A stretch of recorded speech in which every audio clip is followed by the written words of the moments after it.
dear subscribers, they'll tell how you can fix your phone. So if your iPhone not connecting to your Wi-Fi, so how you can also fix it. So for fixing it, first thing, just go to the settings. In the settings, you need to find Wi-Fi here. So just open Wi-Fi.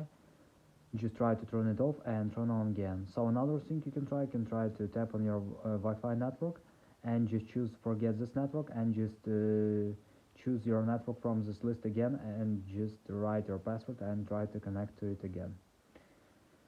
So another thing you can try to restore your Wi-Fi router. So sometimes it also helps, and you can try to restore your phone. So just go to the general, just scroll down, just tap on shutdown, slide to power off, wait for a second, and just power the phone again. So just simply restore your phone. And the latest option you can try to update your phone. So just go to the general. In the general, just open software update, and if you see here available update, just tap on download and install, and wait until it will successfully install the latest updates for your iPhone. So thanks for watching, have a nice day, subscribe to my channel, click like and bye.